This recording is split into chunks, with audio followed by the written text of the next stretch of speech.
Okay, so the Illustrator type tool has some new tools that are different than Photoshop. It has the standard type tools that just type either horizontally or vertically, but then it also has an area type tool. That's one that lets you put type in a shape. I doubt we'll be using that for this project, but I'll show it anyways. And then we have type on a path, and that one lets you put type on any path that you've drawn. So it could be the path that's created by, making a circle and putting it around it, or it could be a curvy line that you draw with the pen tool perhaps. That would also be a path that you could put your type across. So let me show that first. So if I go to with my pen tool and I draw a curvy path, I'll take the fill off of it and just make it a stroke. And then if I want to put the text on it, I've already copied this text so that I have it.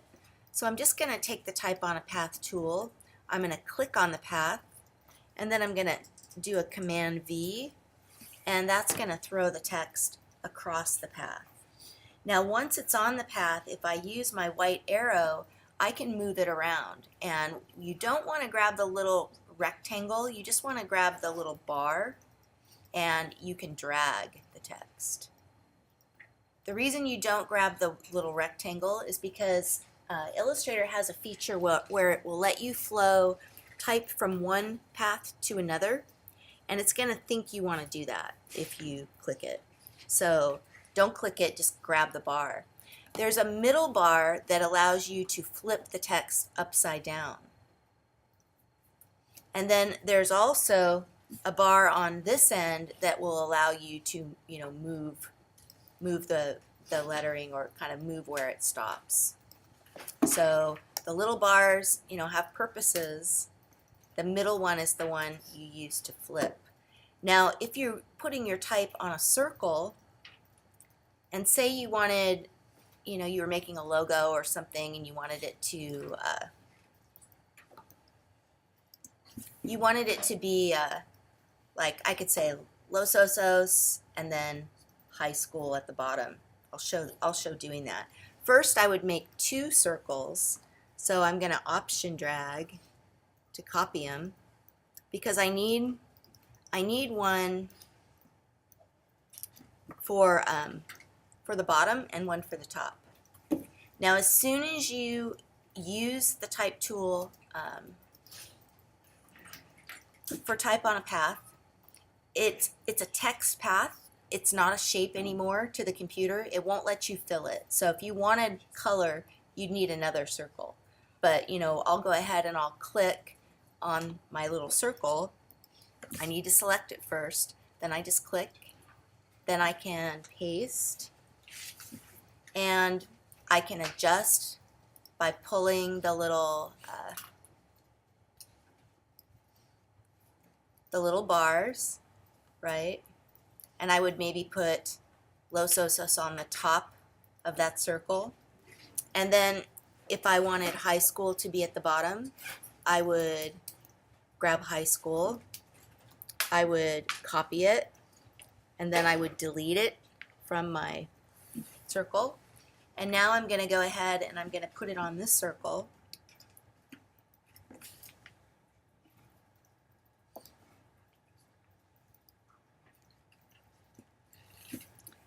And I'm going to use the white arrow to pull it to the inside, like so. Sometimes it's a little touchy too. It'll fly around on you. Now, because my circles were the same size, one of the lettering is on the outside, the other one is on the inside. So it's kind of like that right now, which isn't so good. So I would adjust one of them out either to the outside, or I'd bring one to the inside. So I would go ahead and grab it with the text tool, and then I can just use Option Shift and I can drag that in. And then I probably would have to also adjust the spacing, because it's going to tighten it, and then I of course would need to adjust where it's sitting. So I'm not going to mess with getting it perfect, but that's, you know, kind of the idea of how you would do that. So once you create outlines with text,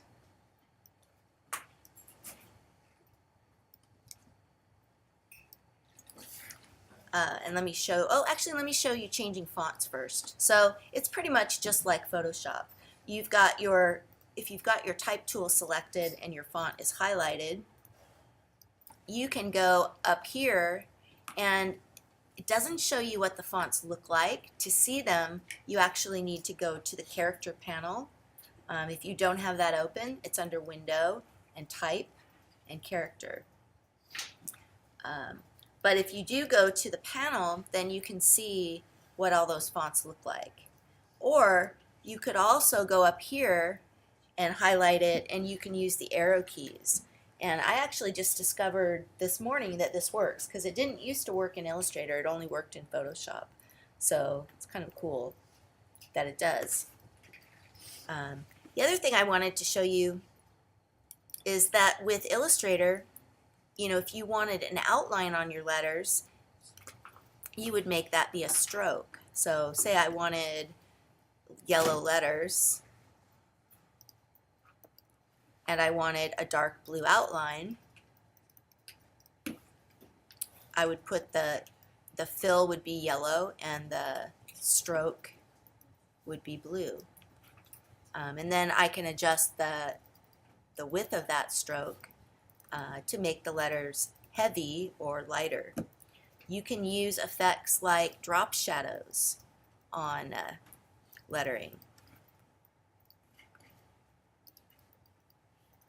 like so. And generally with those drop shadows, I recommend going with a 0.01 instead of a 0.1, just because the drop shadow is kind of heavy, although it really does depend on, I guess, how dark your background is.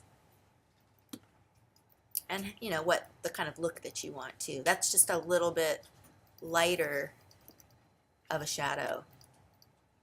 And you can adjust the blur too to be more or less.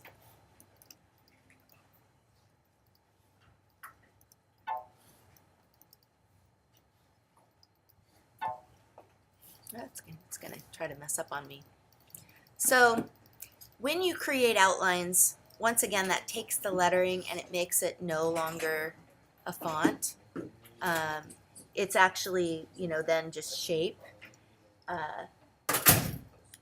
But once you do it, you can do cool things like cut your letters. Let me show just creating outlines first. So I'm going to grab the lettering with the arrow tool, not the type tool.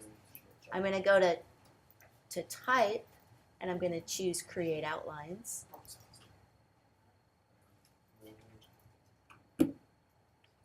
And now my text is paths and points. I'm going to take the stroke off of this, I think, just for the heck of it. I also, because I have an effect on there, maybe I'll take that off actually. So we'll throw the effect away.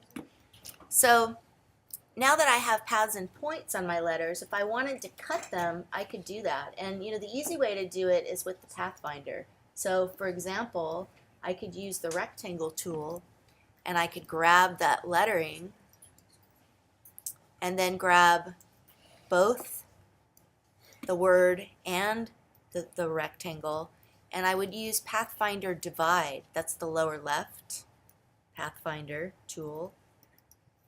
And now I'm able to go and grab the, well, I need to ungroup or use the white arrow. But I can go ahead and I can grab all of those letters, and I could change the color out and kind of cut them in half. And you'll see that a lot in Art Deco text layout. They do things like this. So it might be a way to give your design an Art Deco kind of feel, perhaps. They were very experimental quite often with the text,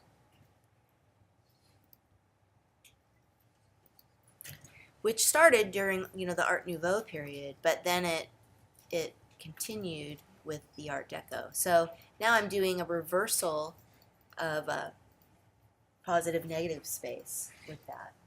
So that's using Pathfinder Divide. Lower left one, you can only do it if you've created outlines with your text. Finally, I'll show you the area type tool. Now this is one that I don't really know that you'll necessarily be using for this project, but I'll show it anyways. So for that one, you draw a shape, or you grab a shape and you draw something. So maybe I'll draw a circle.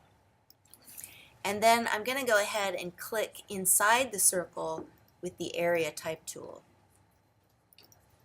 And from there I'll paste, and notice it's placed the lettering into a little circle.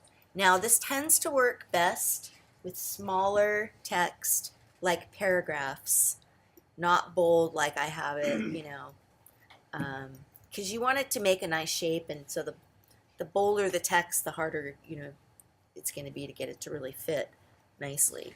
But, you know, that's a tool that you might want to use in the future sometime.